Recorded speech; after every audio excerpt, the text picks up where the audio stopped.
Alright, I keep saying I'm gonna post an update. Well, I'm finally posting an update.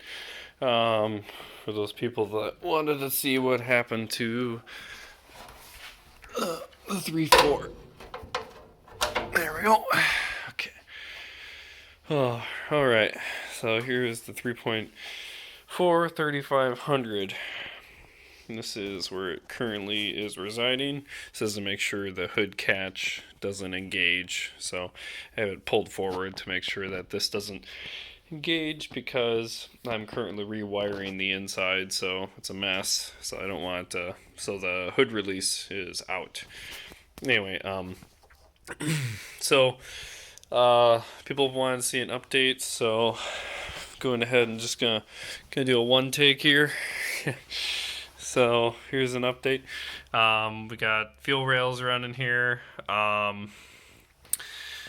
There's the the 3400 fuel rail. There's your fuel pressure regulator. The return line's on the bottom of this, and then the vacuum line goes to the top. Then I'm running the stock quick connects. If you can find these fuel lines, make sure you get those because these have some weird fittings that fit the fuel rail, and you pretty much need these. So I had to buy another fuel rail because I could never find these lines that, but they're weird screw-ins that go into there. Kind of an odd screw-in, like that, and this one's a really kind of weird one. Ugh. Yeah. Anyway, it's up in there. Anyway, then you can buy Quick Connect to AN Fane.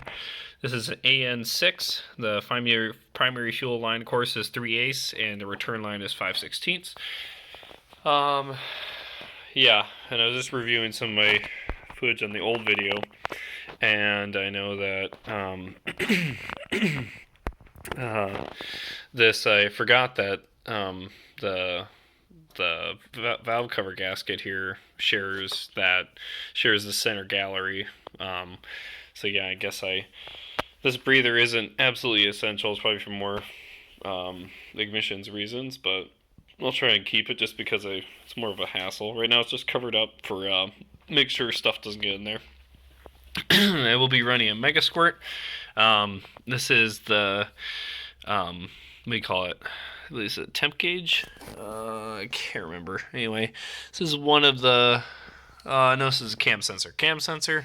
With the Mega Squirt, I don't think I can actually use the cam sensor. What I can use is this ignition signal from this guy right here.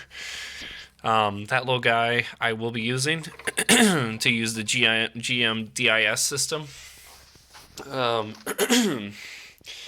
So yeah, this is hooked up to a T5 transmission from a 2000 or a 1991, excuse me, 1991. What do you call it? Chevy S10. All right, excuse me, 1991 Chevy S10. I haven't finished up the trans mount, so this is just holding up the trans. But yeah, here's a Mustang short shifter hooked up to the trans. Works fine. It works really good. It's an update video, so you can see I got. Anyway, got this guy right here. You'll say, boy, that's a pretty weird looking, pretty ugly looking header, and I would agree. But it works. So we'll go ahead and slide this in here. Just for you guys. There we go. There we are. So, yes, for my application, I had to make a new cylinder, or not cylinder head, excuse me. I had to make new headers, and the headers fit like this. If I can get the gun, there we go. So there we go. Now they're in position. You say, well, what the heck are these standoff things? That is my way of getting around the fact that there is really limited room bolting these in. So if these are like guides, so I'm going to slide them in from there to make it easier to unbolt and bolt. Anyway, so I just whipped out to show you that. Yeah, this is the update. For the time being, I'm just going to run with the stock 3400 fuel injectors. I have some 24 pounders that are off like a Volvo S80. I will use those down the road. Quick note, as you probably may have noticed or may didn't notice, this is a 3400 intake. Where is the numbers? You have to shave off the 3400 numbers and a few other things to gain a few little bits of clearance. It really doesn't cost you anything, so why not? So yeah, just sand that off for some extra clearance in my application because it's a 60-degree V, and even though it's 60 degrees in this application, it's still pretty tight. These aren't touching, but gosh darn it, they're close. And then I should go ahead and pull this out here. All right. So it's a good note that, see if I can focus here. Boy, oh boy. All right, well, maybe not. There we go. There is, can't really see them. The motor mounts basically are right here on the side of the engine. If you're not familiar with this engine, so they're also on this side here too. So they're way the heck down there. There's 3 bolts that hold the motor mounts, but the big part that's important about this 3.4, not 3400, 3.4 and the 3400 are 2 different engines. Is this one right here has those motor mounts that are on the same spot on both sides. So right here, and it's also on the same spot on the other side, right in the front of the engine. Perfect even for a really small engine application like this.